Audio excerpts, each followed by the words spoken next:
انسان کے جو اشرف اعضاء ہیں وہ انسان کے سر میں ہے۔ دیکھنے کی قوت آنکھیں سر میں، بولنے کی قوت زبان سر میں، سننے کی قوت کان سر میں، سوچنے کی قوت دماغ سر میں، سونگنے کی قوت ناک سر میں، اور سر مالک کے در پہ۔ پیشانی بھی رگڑ رہا ہے اور ناک بھی رگڑ رہا ہے، اور ساتھ کیا کہہ رہا ہے؟ سبحان ربی الاعلی۔ یہ اس وقت کہہ رہا ہے جب انتہائی خضوع اور تذلل کی کیفیت میں ہے۔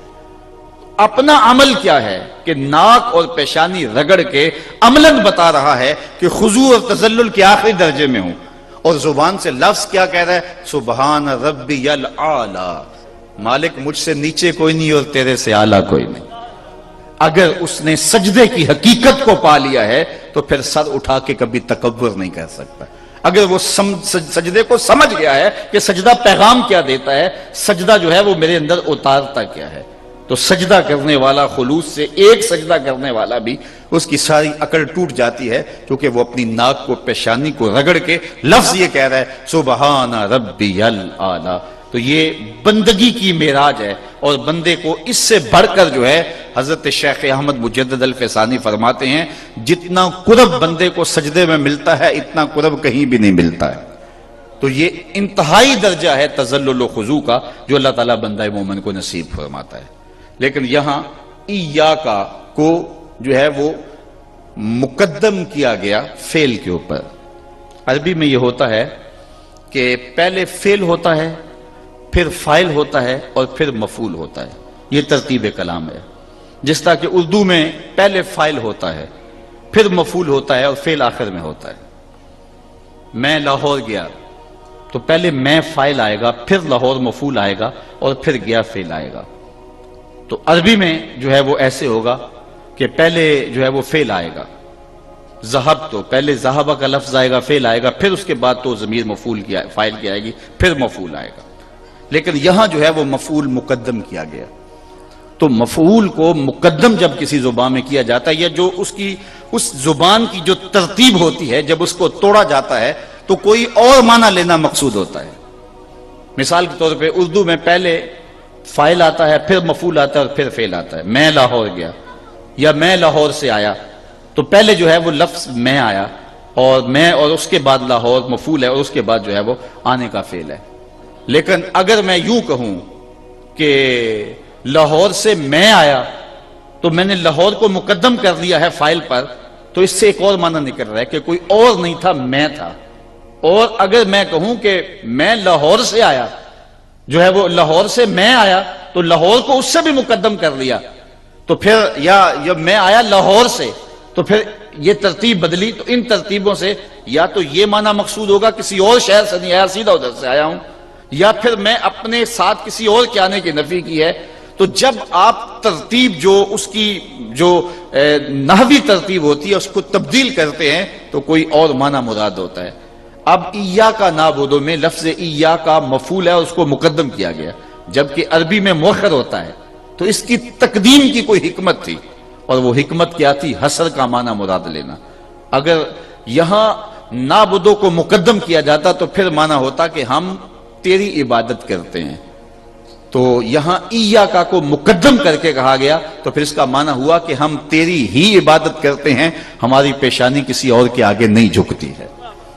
اور دوسرا حضرات مفسرین نے فرمایا ہے کہ ایا کو مقدم کر کے گویا بندہ اپنے اللہ سے پیار کا اظہار کر رہا ہے کہ مالک میں اپنی عبادت کو پیچھے کر رہا ہوں، میرا مقصود تو ہے، عبادت بھی میرا مقصود جو ہے اس سے بھی تیری رضا حاصل کرنا ہے۔ تو میں عبادت کو جو ہے وہ نہیں سمجھتا کہ میں عبادت کر رہا ہوں، میری عبادت بھی تیری توفیق کے صدقے ہے، تو ہی تو ہے۔ تو گویا یہ ایاکا کا مقدم کرنا، یہ حصر کا معنی بھی لینا مقصود ہے، اور بندے کا اپنے رب کے ساتھ ایک تعلق خاطر ہے، اور اللہ کے علاوہ کسی اور کی عبادت جائز نہیں ہے، اور بلکہ عبادت کے علاوہ سجدہ بھی اللہ کے علاوہ کسی کو جائز نہیں ہے، اگرچہ وہ تعظیمی ہی ہو۔ تعظیمی سجدہ پچھلی امتوں میں جائز رہا ہے، لیکن اس امت میں اس کو بھی منع کر دیا گیا۔ آقا کریم علیہ السلام ایک باغ میں تشریف لے گئے، اور وہ صحابی حضور کو بلا کے لے گیا اور کہا میرا اونٹ دیوانہ ہو گیا اور کسی کی سن نہیں رہا، تو حضور اس کے ساتھ تشریف لے گئے، تو وہ بھاگتا ہوا حضور کے قدموں میں آ کے سر رکھ دیتا ہے۔ تو جب اس نے اپنا سر حضور کے قدموں میں رکھا تو صحابہ نے اس وقت کہا نحنو احقو ان نسجد للنبی صلی اللہ علیہ وسلم، حضور ہمارا جی چاہتا ہے کہ ہم آپ کو سجدہ کریں۔ جب ایک جانور ہو کے آپ کو سجدہ کر رہا ہے اور تعظیم و تکریم بجا لا رہا ہے تو ہمیں بھی حق پہنچتا ہے۔ تو حضور نے اس موقع پہ فرمایا اگر میری شریعت میں سجدہ روا ہوتا تو میں بیوی کو حکم دیتا کہ شوہر کو سجدہ کیا کرے، لیکن میری شریعت میں یہ جائز نہیں ہے، تو تعظیمی سجدہ بھی اس شریعت کے اندر روک دیا گیا، اور وہ سخت حرام ہے بلکہ من وجہ شرک ہے۔ تو اللہ کے علاوہ کسی کی عبادت کسی صورت میں جائز نہیں ہے۔ وَإِيَّاكَ نَسْتَعِينُ، اور پھر اسی حسر کے ساتھ کہا اور اے اللہ ہم تیری ہی عبادت کرتے ہیں اور تجھ ہی سے مدد چاہتے ہیں، استعانت بھی ہم تجھ سے ہی چاہتے ہیں۔ اللہ تعالیٰ جل شانہ سے ہی مومن استعانت چاہتا ہے، اور ہمارے دکھوں، ہمارے مصائب، ہمارے آلام اور ہماری تکلیفوں کا مداوع اللہ تعالیٰ کے دست کرم میں ہے۔ اس لیے جب فرمایا گیا تمہارے جوتے کا تسمہ بھی گم ہو جائے تو وہ بھی اللہ سے مانگو، اس کی ضرورت ہو تو وہ بھی اس سے طلب کرو۔ تو یہاں استعانت اللہ سے طلب کرنے کا حکم نامہ دیا گیا ہے، لیکن اس سے یہ غلط فہمی کبھی نہیں ہونی چاہیے کہ مستقل بذات سمجھ کر اللہ تعالیٰ سے استعانت کی جائے، اور اگر اللہ تعالیٰ کے بندوں کو بطور وسیلہ اللہ کے حضور پیش کیا جائے اور ان کو مستقل بذات سمجھ کے استعانت طلب نہ کی جائے بلکہ ان کو اللہ کی بارگاہ میں مقبول سمجھتے ہوئے ان کا وسیلہ پیش کیا جائے تو یہ جائز ہے۔ حضرت عثمان بن حنیف باقاعدہ حضور کی خدمت میں حاضر ہوئے، اور وہ دریر البصر تھے، آنکھیں ان کی نابینا تھی، اور عرض گزار ہوئے کہ حضور مجھے آنکھیں چاہیے، تو حضور نے باقاعدہ انہیں فرمایا وضو کر کے نفل پڑھو، اور دعا تعلیم دی، اور اس دعا میں کہا کہ اللہ کی بارگاہ میں عرض کرو اے اللہ میں تیرے نبی کے وسیلے سے تیری بارگاہ میں دعا مانگتا ہوں میری آنکھوں کی بینائی لٹا دی جائے۔ جب انہوں نے دعا مانگی تو ہاتھ منہ پر بعد میں پھیرے، بینائی پہلے آ چکی تھی۔ تو یہ ہمیں تعلیم دے دی گئی ہے کہ اگر آپ وسیلہ تلاش کر لیتے ہیں تو یہ مقصود ہے شریعت کا، اور اس سے جو ہے وہ استعانت کا معنی تبدیل نہیں ہوتا۔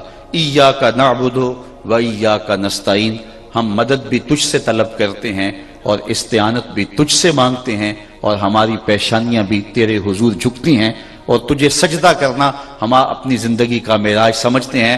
بندہ جب اللہ کے حضور سجدہ کرنا سیکھ جاتا ہے اس کی جو لطافتیں اس کو نصیب ہوتی ہیں، اگر وہ لطافتیں اور ان کا نور اور اس کا اجالا پالے تو پھر وہ سجدہ قضا نہیں کرتا۔ تو ہمیں اس کے حضور جھکنے کی ترغیب دی گئی ہے، اور یہ اللہ کا حق ہے کہ اس کے حضور ہم سجدہ ریزیاں کریں۔ اس کے بعد ہمیں ایک ایسی دعا کی تلقین کی گئی ہے جو ہر روز ہر نمازی ہر نماز کی ہر رکعت میں پڑھتا ہے، اور وہ اللہ جل شانہ سے ہدایت کا طلب کرنا ہے کہ مالک مجھے نور ہدایت نصیب فرما۔ ہدایت اپنی اقسام کے ساتھ، اور اس کی وہ ضرورت جو کہ ہمیں جس کی اہمیت بتائی گئی اور اجاگر کی گئی، انشاءاللہ دوبارہ اگلے ماہ جب حاضری ہوگی تو یہاں سے گفتگو شروع کریں گے کہ یہ کون سی ہدایت ہے جس کو ہم اللہ کے حضور طلب کرتے ہیں جبکہ ہم نے وضو کیا ہوا ہے، اچھا لباس پہنا ہے اور قبلہ رو ہیں، اور اس کے